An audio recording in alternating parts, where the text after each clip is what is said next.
सऊदीया में जॉब करता था। हर महीने कोई अनजान आदमी मेरी बीवी को 2 लाख रुपए दे जाता और कहता कि ये पैसे तुम्हारे शोहर ने भेजे हैं। मेरी बीवी फोन करके मुझे बताती तो मैं परेशान हो जाता, क्योंकि पिछले 1 साल से मैंने बीवी को कोई पैसे नहीं भेजे थे। मुझे तो यहाँ काम ही नहीं मिल रहा था।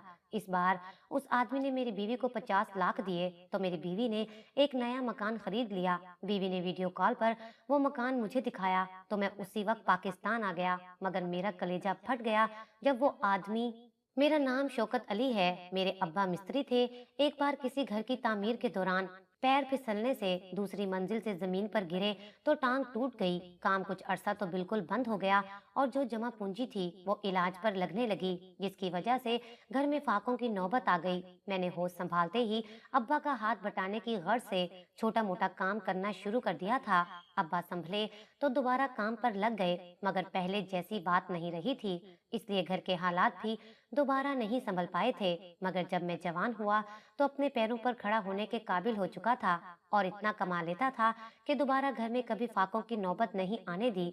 मेरी शादी मेरी माँ ने मेरी खाला की बेटी कोमल से की थी। मेरी बीवी उम्र में मुझसे कुछ छोटी थी, मगर बहुत समझदार और सलीकामंद लड़की थी। शादी के चंद दिन बाद उसने पूरा घर संभाल लिया था। मैंने भी अब 2-3 जगह काम शुरू कर दिया था ताकि घर के हालात में मजीद बेहतरी ला सकूं। शादी का कुछ अरसा हंसते मुस्कुराते गुजरा और इस दौरान हमारे यहाँ पहले 2 जुड़वा बेटियां पैदा हुईं और फिर एक और भी बेटी हुई थी। इन तीनों के आने के बाद घर में सब मसरूफ रहने लगे थे और उनकी छोटी छोटी शरारतों से लुत्फ अंदोज होते थे।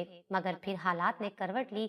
मेरे अब्बा को किसी बड़े घर में एक पोर्शन तैयार करने का काम मिल गया। हम नहीं जानते थे इस बड़े काम से मेरे अब्बा को ऐसी जिल्लत मिलेगी कि हमारा पूरा घर बिखर जाएगा और हम सारी उम्र के लिए दोबारा नहीं संभल पाएंगे। अब्बा उस घर की तामीर में मसरूफ हो गए और पहले से ज्यादा लगन का मुजाहिरा करने लगे। लेकिन एक रोज उनसे ऐसी गलती हुई जो उनकी सारी मेहनत पर पानी फेर गई। तकरीबन 3 माह मेहनत से काम करके अब्बा ने उस घर का ढांचा तैयार कर लिया था और उस घर के 2-3 दरवाजे दूसरे बने हुए पोर्शन की तरफ भी खुलते थे। अब्बा अक्सर देर तक अकेले काम पर लगे रहते थे। एक रोज अब्बा अपने साथ के बाकी मजदूरों के साथ काम कर रहे थे कि घर का मालिक आया और उसने अब्बा से कहा कि वो सब घर वाले बहुत इमरजेंसी में कहीं जा रहे हैं। अब्बा और उनके मजदूर चाहे तो काम छोड़कर चले जाएं, क्योंकि उनकी वापसी का कुछ पता नहीं था। अब्बा ने देखा कि अभी पूरा दिन बाकी है। वो लालच में आ गए कि दिन जाया करने से बेहतर है वो काम करते रहे। अब्बा ने घर के मालिक से कह दिया कि वो लोग इत्मीनान से अपना बाकी घर बंद करके चले जाएं। अब्बा अपना काम पूरा करके ही वापस जाएंगे। घर के मालिक ने सर हिला दिया और वो लोग अपना घर बंद करके चले गए। उस रोज मजदूर भी वक्त पर फारिग होकर चले गए थे और अब्बा अकेले दीवार पलस्तर करने का काम करते रहे। वक्त खत्म होने पर अब्बा ने काम समेटा और घर के गेट को ताला लगाकर घर लौट आए। उस रात वो बहुत मुतमईन थे कि जल्द काम खत्म हो जाएगा, उन्हें पैसा मिल जाएगा। मेरे यहाँ चंद दिनों में चौथे बच्चे की आमद मुतवक्का थी। रात देर तक सब घर वाले बैठकर घर में आने वाले नन्हे मेहमान के बारे में बातें करते रहे और फिर अब्बा थक कर सोने चले गए। अगले रोज सुबह सुबह हमारी आंख दरवाजे पर होती दस्तक पर खुली थी। सब उठकर बैठ गए थे। मैंने जाकर दरवाजा खोला तो मेरे औसान खता हो गए, क्योंकि सामने पुलिस खड़ी थी। उन्होंने अब्बा के बारे में पूछा था। उस दौरान अब्बा भी दरवाजे पर आ गए थे। अब्बा ने उनके सवाल पर अपना तारुफ करवाया तो वो बोले कि तुम्हें अभी हमारे साथ थाने चलना होगा। हम सब घर वाले इस जुमले पर घबरा गए थे। मैंने घबराए हुए से लहजे में उनसे वजह पूछी तो उन्होंने पहले तो मुझे तंजिया नजरों से देखा और फिर जो बात कही उस पर मैं हैरान रह गया। हम सब भी अब्बा की गलती जानने से पहले इस खौफ में मुब्तला हो चुके थे कि अगर पुलिस किसी इल्जाम पर अब्बा को लेने आ ही गई है तो उनसे छुटकारा पाना मुश्किल हो जाएगा। अब्बा के बार बार पूछने पर पुलिस वालों ने हमें बताया कि अब्बा जिस घर की तामीर कर रहे थे वहां से अच्छा खासा सोना और पैसा चोरी हो गया था। उन्होंने बताया कि चोर नए तामीर हुए घर और पुराने पोर्शन के दरवाजे तोड़कर घर में दाखिल हुआ था और आराम से सारा सामान चोरी करके ले गया है। घर वालों ने सारा शक अब्बा और उनके साथ काम करने वाले मजदूरों पर जाहिर किया था। इस घर के मालिक ने पुलिस को बताया कि मिस्त्री मजदूर सारा दिन घर में घुसे रहते थे और हर चीज का जायजा लेते रहते थे, और जब वो लोग इमरजेंसी में घर से गए तो मिस्त्री मजदूर मौके गनीमत जानकर वहीं रुक गए थे और उनके चले जाने के बाद आराम से चोरी कर ली। अब्बा कस्में खा रहे थे कि ये सब सरासर इल्जाम है। उन्होंने इस घर का 1 रुपया भी नहीं उठाया था और ये बात मैं अब्बा के कहने से पहले जानता था। मेरे अब्बा ने मुश्किल तरीन हालात में भी कभी चोरी का नहीं सोचा था। हमने घर में कई बार फाके भी किए थे। अगर तब भी ये जुर्म नहीं किया तो अब्बा को क्या जरूरत थी ऐसा करते, जबकि अब तो हमारे हालात भी संभल चुके थे। फिर पुलिस वाले हमारा पूरा घर छानबीन करके चोरी का सामान ढूंढने लगे। घर में सोने की एक बाली भी मौजूद नहीं थी। जब कुछ ना मिला तो उन पुलिस वालों ने मेरे अब्बा को गिरेबान से पकड़कर घसीटते हुए गाड़ी में डाला और वहां से ले गई। वो मंजर मेरी जिंदगी का सबसे अजियतनाक मंजर था। मुझे ऐसी तकलीफ तो तब भी नहीं हुई थी जब अब्बा के साथ हादसा पेश आया था और वो खून में लथपथ अस्पताल पहुंच गए थे। मेरा बूढ़ा बाप, जिसे घर से निकलते वक्त मैं एहतराम से उनका हाथ पकड़कर बाहर ले जाता था, आज मेरी नजरों के सामने उसे बदतमीजी से घसीट कर ले जाया गया था। हमारे कानून और सब इदारों में इज्जत सिर्फ पैसे की है। यहाँ उम्र का लिहाज किसी में नहीं है और शायद यही वजह है कि हमारी कौम कभी तरक्की नहीं कर पाई। यहाँ जुर्म साबित होने से पहले ही गरीब के साथ मुजरिम की तरह सलूक किया जाता है। मेरी माँ सीना पीटती रह गई थी और मेरी बेटियां सहमी हुई थीं। मेरी बीवी अपना भारी वजूद लिए घबराई हुई मेरी माँ को संभालती और कभी अपनी बेटियों को बहलाने की कोशिश कर रही थी। मैंने माँ को तसल्ली दी, उनको दरवाजा बंद करने का कहकर घर से निकला और सीधा थाने पहुंच गया। मैंने अब्बा से मिलने की बहुत कोशिश की मगर मुझे मिलने नहीं दिया गया। बहुत भाग दौड़ के बाद मुझे एक दोस्त ने बताया कि उसका बड़ा भाई उसी थाने में आम सा सिपाही था। वो लोग इस सिलसिले में मेरी मदद तो नहीं कर सकते थे मगर मुझे अब्बा के बारे में पता करके बता सकते थे। उस सिपाही ने मुझे बताया कि अब्बा की तरह बाकी मजदूर भी खाली हाथ थाने लाए गए थे। सब ने एक ही बयान दिया था कि वो जल्द अपना काम करके वहां से चले गए थे। उनसे थोड़ी बहुत तफ्तीश करके उन्हें रिहा कर दिया गया और चोरी का सारा इल्जाम अब्बा पर आ गया था। अब्बा को जेल हो गई थी क्योंकि उस घर के मालिक ने कहा था कि जब तक उनका सोना और पैसा वापस नहीं करते तब तक उन्हें जेल में ही रखा जाएगा। मैंने उस घर का पता किया और वहां पहुंचकर उन साहब के पास चोरी हो जाने की तफसील लेने लगा। वहां अफसोस करने के लिए बहुत से लोग जमा थे। मैंने उस आदमी को यकीन दिलाने की कोशिश की कि मेरा बाप चोर नहीं है। मैं उससे दरखास्त करता रहा कि वो पुलिस से कहकर असल चोर ढूंढने की कोशिश करे, क्योंकि मेरा बाप सारी उम्र भी जेल बैठा रहे तो उनका सामान कभी नहीं मिलेगा। मेरी वजाहत पर वो आदमी भड़क उठा और मुझे धक्के देने लगा। वो गुस्से से ना जाने मुझे क्या कुछ बोलता रहा था कि तुम गरीब लोग दुनिया के सामने मासूमियत का लिबादा ओढ़े रखते हो, खुद को मजलूम बनाए रखते हो। असल में तुम लोगों के घर खाली करके अपनी जायदादें बना लेते हो। मैं चुपचाप उसे देखता रहा। मेरी बार बार फरियाद पर उसने सिर्फ अपनी जुबान के तीर नहीं चलाए थे बल्कि मेरे मुंह पर तमाचे मारकर मुझे धकेल कर घर से बाहर निकाल दिया था। वो शख्स मेरी वजाहत सुनने को तैयार नहीं था। उसके साथ खड़े उसी जैसे कुछ पढ़े लिखे खाते पीते लोग ऐसे भी थे जो मेरे साथ होने वाले रवैये पर मुतासिर हो रहे थे और उस शख्स को रोक रहे थे, मगर वो किसी की नहीं सुन रहा था। वो लोगों के रोकने पर उल्टा चीखने लगा कि उसके बच्चों की शादी होने वाली थी और सारा जेवर कुछ ही दिन पहले घर में लाया था और मेरे बाप ने वो सब चुरा लिया है। वो बोल रहा था कि अब मैं अपनी बेटी और बेटे के ससुराल वालों को क्या मुंह दिखाऊंगा। मैं सोच रहा था कि सिर्फ सोना न देने पर क्या अमीरों के यहाँ शादी नहीं हो सकती, क्या उनके निकाह सोने के बगैर जायज नहीं है। मुझे भी एहसास था कि जमा पूंजी चाहे गरीब की हो या अमीर की, सबके लिए अहम होती है, मगर बगैर सबूत के वो लोग एक गरीब बूढ़े इंसान को जेल में डालकर उसके घर वालों को लानत दे रहे थे।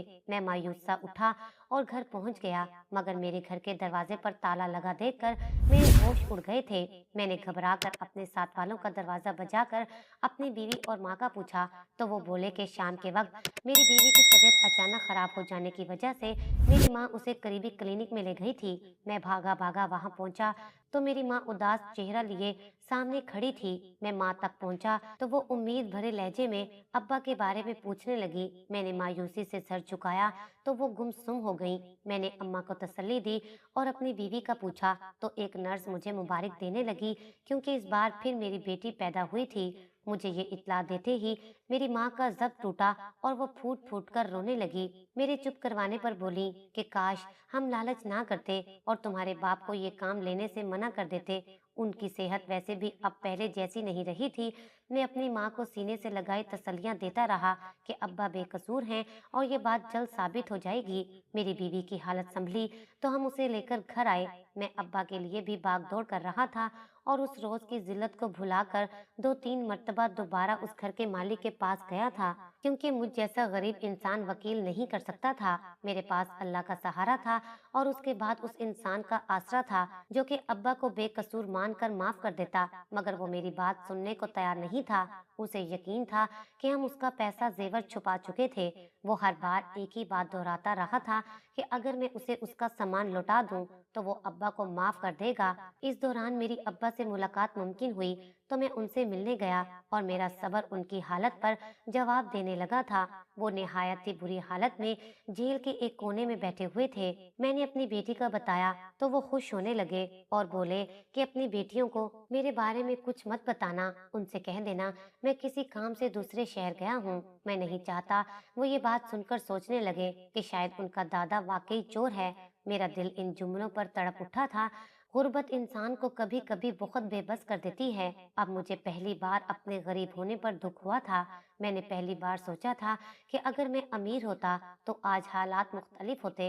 अब्बा को यूं बेगुनाह जेल ना काटना पड़ती और मुझे यूं किसी की मिन्नतें ना करनी पड़ती। मैंने ये बात अब्बा के सामने दोहराई तो वो मुझे समझाने लगे कि गुर्बत बुरी चीज नहीं है। इंसान के हालात और उसकी जिंदगी को तय करने वाला अल्लाह है और बेशक अल्लाह कभी नाइंसाफी नहीं करता।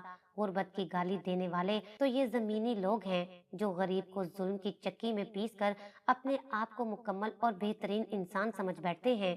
मैं अब्बा को तसल्लियां देकर लौट आया था और उनके बाद मुझे पूरा 1 साल हर बार अब्बा से मिलने जेल ही जाना पड़ा था।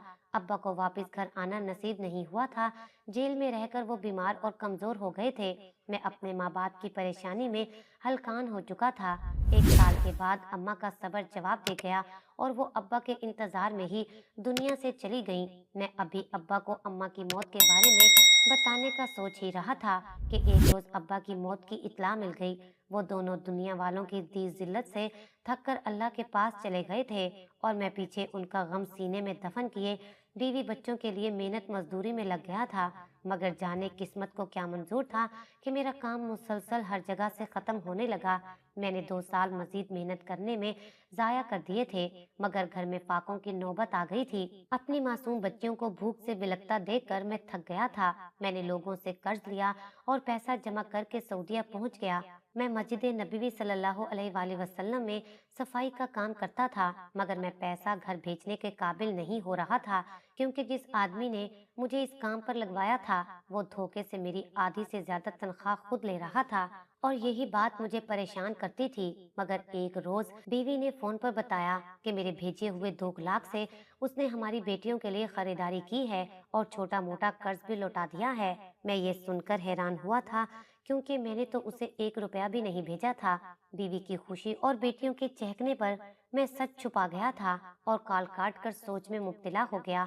इस बात को मैं अभी भूल नहीं पाया था कि अगले माह फिर से मेरी बीवी ने वैसे ही रकम मिल जाने का बताया और कहा कि कोई बंदा उनको पैसे दे गया है और उसने कहा कि ये पैसे तुम्हारे शोहर ने भेजे हैं। मैं अपनी बीवी को रोकना चाहता था, मगर हर बार मेरी बेटियां उन पैसों से अपनी किसी जरूरत को पूरा करके खुशी से बताती तो मेरी जुबान बंद हो जाती। मगर जब लगातार कई माह तक इसी तरह मेरी बीवी को 2 लाख रुपए मिलने लगे तो मैं ठिठक कर रह गया। न जाने वो कौन था जो खामखा मेरे घर पर हर माह मेरे नाम पर 2 लाख दे जाता है। मेरी बीवी जवान औरत थी और मैं बेटियों का बाप था। मुझे ये बात घबराहट में मुब्तला कर रही थी। इतनी बड़ी रकम के बदले कल को कुछ भी किया जा सकता था। इस बार तो मेरी बीवी ने मेरी जान ही निकाल दी थी, क्योंकि वो आदमी उसे 50 लाख दे गया था और मेरी बीवी ने एक नया मकान भी खरीद लिया था। इस बार मैं सब काम छोड़ छाड़ कर पाकिस्तान आ गया। घर पहुंचकर देखा तो मेरे घर के हालात काफी हद तक बदल चुके थे। घर में अच्छा खाना पीना था और मेरी बीवी ने हर माह मिलने वाले 2 लाख में से मेरा कर्ज भी उतार दिया था। एक नया मकान भी खरीद लिया था। मेरी जिंदगी आसान हो गई थी, मगर मुझे खामखा पैसा देने वाले का नाम और वजह जानना थी। मैं महीना खत्म होने का इंतजार करने लगा और जब वो बंदा पैसा देने आया तो मैंने ही दरवाजा खोला। वो बंदा मुझे देखकर घबरा गया था। मैंने उसे रोककर सख्ती से सवाल किया कि वो कौन है और क्यों हर माह मेरे घर पैसा देने आता है। मेरे सवाल पर जब वो सर झुकाकर बोला तो मुझे एकदम से गुस्सा आ गया था। वो बोला कि वो उस आदमी का बेटा है जिसने मेरे बाप को चोरी के इल्जाम में जेल डाला था। ये सुनकर मेरे अंदर गुस्से की एक शदीद लहर उठी थी। मैं उसके बाप की तरह उसे धक्के नहीं दे पाया था, मगर मैंने उसे इतना जरूर कहा था कि मैं उन जैसे कम ज़र्फ पैसे वाले लोगों की इस खैरात का हकदार नहीं हूँ, इसलिए वो पैसे वापस ले जाए। मेरी बात पर उस लड़के ने कहा कि तुम ये नहीं जानना चाहोगे कि मैं इतनी बड़ी रकम तुम्हारे घर देता क्यों रहा हूँ। उसके सवाल ने मुझे यकदम अपनी जगह जमा दिया था। मैं इस बात की वजह जानना चाहता था। मेरे खामोश होने पर उस लड़के ने मुझे धीमे लहजे में सब बता दिया। उसकी बताई हुई वजह मेरी सोच के बरअक्स थी। मैं उस लड़के को देख रहा था और मेरी आंखें आंसुओं से भर गई थीं। वो बता रहा था कि जब उसके घर चोरी हुई, उसे सुनकर वो परेशान हो गया था। उसने बताया कि उनके घर होने वाली इस चोरी के पीछे उसकी बहन का हाथ था। उसका किसी लड़के के साथ चक्कर चल रहा था और वो अपनी शादी से नाखुश थी। उसने माँ बाप के साथ उस रोज घर से जाते हुए खुद अपने आशिक को घर खाली होने का बताया था। मेरे बाप के घर से जाते ही उस लड़की का आशिक दोस्तों के साथ घर में घुसकर पैसा और सोना चुराकर फरार हो गया था। उन दोनों के दरमियान तय हुआ था कि वो बाद में घर से भागकर शादी कर लेंगे, मगर वो लड़का चोरी करने के बाद उसकी बहन को धोखा दे गया और वो वापस नहीं आया। उस लड़की की शादी हो गई और शादी के 4 माह बाद उसका आशिक उसे ब्लैकमेल करके मजीद पैसे मांगने लगा और फिर ये बात उसकी बहन के शोहर को भी पता चल गई थी। उसने पहली फुर्सत में तलाक देकर अपनी बीवी को घर भेज दिया। मुझे पैसा देने वाला लड़का अपने बाप को समझाने लगा कि वो उस गरीब मजदूर को जेल से रिहा करवाए क्योंकि वो बेकसूर है, मगर उसका बाप अपनी इज्जत के लिए चुप रहा था। मेरे बाप को बेकसूर कहने पर उसे अपनी बेटी का राज खोलना पड़ता। वो जुल्म पर डटा रहा। जब वो जालिम शख्स 1 साल के बाद फौत हुआ तो उसकी मौत के बाद उसका बेटा मेरे बाप के पास जेल गया था और उसे सब सच बता दिया था। वो जज्बाती लड़का था। वो पुलिस वालों को सारी बात बताना चाहता था ताकि मेरा बाप जेल से निकल आए, मगर मेरे बाप ने उसे अपनी बहन को यूं सब में बदनाम करने से रोक दिया था। इस बात के कुछ ही दिन बाद मेरा बाप मर गया था, मगर जाते जाते उस लड़के को अपना मकरूज कर गया था। वो लड़का सबको बताकर बोला कि ये सारा पैसा उस जिल्लत के आगे कुछ भी नहीं है। वो बोल रहा था कि ये पैसा सिर्फ उस इल्जाम का अजाला है जो मेरे बाप पर लगाया गया था। वो लड़का मेरे घर मुझसे माफी मांगने भी आया था, मगर तब मैं सऊदीया चला गया था। वो लड़का मुझसे माफी मांगकर मुझे ये सब बताकर चला गया और मैं सोच रहा था कि क्या ये पैसा मेरे बाप की इज्जत और हमारा अच्छा वक्त लौटा सकता है। शायद नहीं, मगर उस लड़के की सोच ने मुझे यकीन दिलाया था कि अच्छा बुरा इंसान हर तबके में होता है। वो भी एक जालिम बाप का एक नरम दिल और नेक बेटा था जिसके पास पैसा भी बहुत था